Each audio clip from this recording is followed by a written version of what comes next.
What does the moon phase your period aligns to tell you about yourself? I invite you to take this opportunity to get curious about your cycle, about your desires, and transcending what might be thought of as mundane into more purpose, depth, and spirituality into your daily life. It's an opportunity to play with the idea of a sacred cycle. Now, the sacred cycle is the idea that depending on what moon phase you bleed during, tells you which sacred moon cycle you're attuned to. Now, menstruating at different times within the lunar cycle can bring out certain attributes. Now, it's important to note that there is no right or wrong time to bleed. Having your period during different lunar phases allows you an opportunity to get curious and do some self-exploration. Now, this invitation to explore the concepts of sacred moon cycles is just another opportunity for self-inquiry and personal growth. Now, this may resonate with you, and it might not, yet it allows us to look at our own cycle through a sacred lens, and less through the lens of shame and inconvenience that a lot of us were taught to have. Now, many cultures saw this link between the menstrual cycle and the lunar cycle. Why else did so many holidays that celebrate fertility land on or around the full moon, which within our own cycle is our most fertile time of the month? It's our ovulation. In fact, the full moon has been associated with fertility since ancient times. Right? The full moon is believed to make the earth more fertile. A principle actually used in biodynamic farming where seeds are planted during the full moon, during this time, because they're able to hold more water. Pretty cool, right? And depending on what moon phase you bleed during, tells you which moon cycle you're attuned to. Now, menstruating at different times within the lunar cycle can bring out certain attributes. Your period will attune to different cycles over the course of your life. So it's fascinating to just take note what's going on in your life energetically as your body cycles, right? Your cycle is your inner guidance system.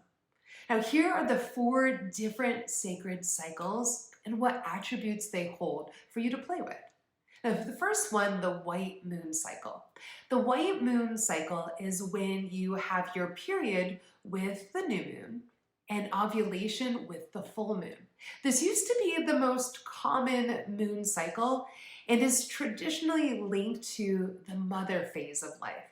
The focus of this energy is on nurturing yourself and caring for those that are close to you.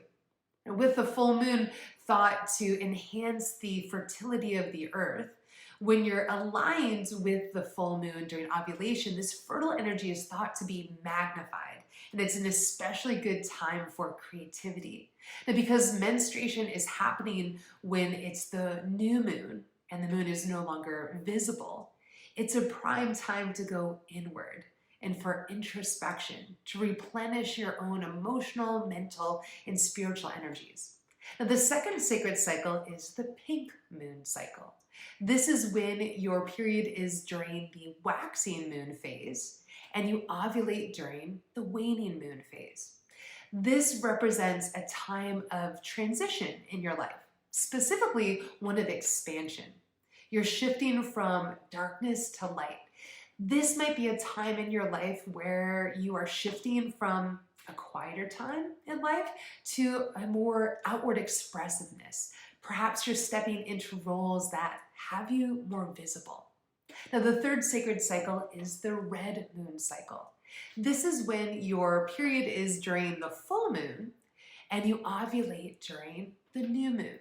In ancient times, the red moon cycle was associated with shaman, high priestesses, and healers. Those who tend to menstruate with the full moon are said to be called to channel their energy outward rather than inward in order to guide and teach others. Oftentimes, women with this cycle will be more focused on self-growth, development, mentorship, and creativity. Now, the fourth sacred cycle is the purple moon. This is when you menstruate when the moon is waning and ovulate with the waxing moon.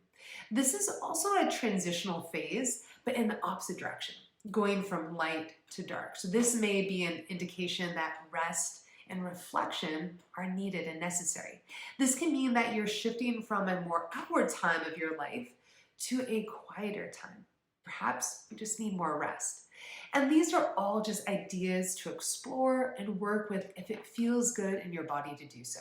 Once again, there's nothing here to fix in order to cycle with a certain lunar phase. Think of this as an exploration, an invitation for self-inquiry. The best way to anchor into the magic that is your cycle is by tracking it. You can certainly use an app. There are plenty out there. Yet my favorite way is putting pen to paper. I use a journal to track where I am within my own cycle, as well as where the moon is within its cycle. And my hopes is that you see yourself as sacred, like you are the sacred altar. Your cycle is that of the earth and the heavens above. The more you see the similarities in the natural world, the more you create a deeper connection to it. And with that, have a deeper sense of protection and caring for our natural world. And we establish a relationship of reciprocity. Take an opportunity to get curious about yourself through understanding your own cyclical nature. You may be surprised at the clarity and insight that you learn when you take a moment to pause and turn inward. Now, if you find this useful, be sure to subscribe and share this with your friends. And feel free to visit my website to reach out and let's connect.